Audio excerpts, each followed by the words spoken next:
8:12, welcome back. Tanya Kim here on the couch with us. It's Entertainment City time, and we were wondering how this one was going to unfold with Caitlyn Jenner, and she will not be charged with vehicular manslaughter. This was a big case with a car crash that happened in Malibu earlier this year.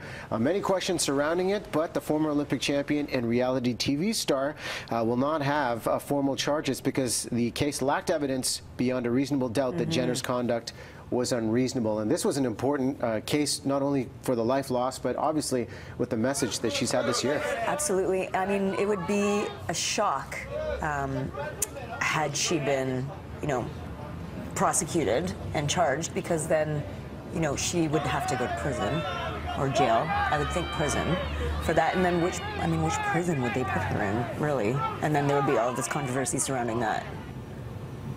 And then the focus is on that as opposed to the message that she's had over the past couple of months. As opposed to the message of being who you are, staying true to yourself, being authentic, and living the best life that you can live as yourself. Tragic accident either way, and as details continue to unfold with this case, we'll obviously bring them to you here on Entertainment City. Many details about this case. We've been talking about Bill Cosby, former sitcom star and comedian, for months, and now, believe it or not, 3 more women, including former Mrs. America, stepping up. This tally, and their claims of sexual harassment, drugging, and sexual assault, the tally now at more than 50.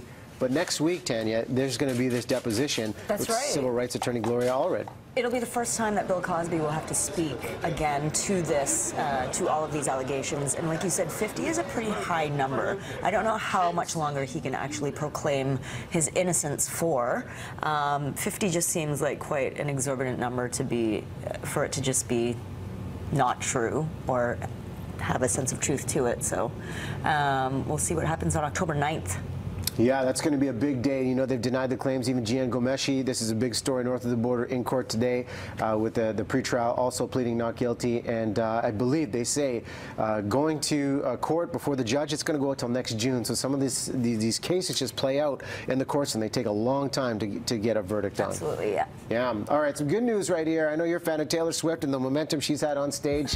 This isn't about the stars coming on stage during her show. This is about Taylor hoping to help save the life of her dancer's nephew by donating $50,000 to a crowdfunding campaign set up to raise cash for a treatment. And this is a cancer-stricken nephew, and this is a personal issue for Taylor. Isn't that a great story? It's one of her dancers, and it is a personal story, as you said, because as we know, her mother is actually battling cancer as well. So we wish her family all the best, and also her dancer's family. And what a sweetheart to be giving back, not just monetarily, but emotionally, offering that emotional support. Yeah, the dance team, that's a part of her family. There's a crowdfunding campaign. As soon as Taylor knew about it, she said, I'm going to step up in a major way. And her fans also stepping up. The fans come out for the shows. Get a load of this.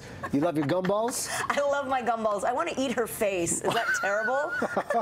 Well, I mean, she looks delicious. And we all know how sweet she is, inside and out now. Now she's been immortalized with this 17,625 gumballs. Ripley's Believe It or Not unbelievable art contest. Rob Surratt stepped up, won $2,000, and put together this portrait of Taylor Swift. $2,000, really? That's it? After all of the planning? You're like, and the accolade, but come on, all of those gumballs, over 16,000 little miniature gumballs. Yeah. Also the planning that went into that, what color should I put here? He probably had a grid at home, probably taped up something. You should file a formal complaint over this. You're getting fired up over the gumball contest. He deserves more than that. And look at that final product. It's beautiful. Yeah, and Ripley's recognizing that one. So how do they keep that fresh? Will that deteriorate over time? In the museum or wherever they're keeping it? I got to do more research on how they keep these things fresh. You're putting me on the spot with that. Maybe. Shellac it. Maybe. Hey, you're going to be at VIF tonight. What's going on? I am. 7 p.m. We'll be at Van City Theatre to see the premiere screening of Blood and Water, Omni's new crime drama.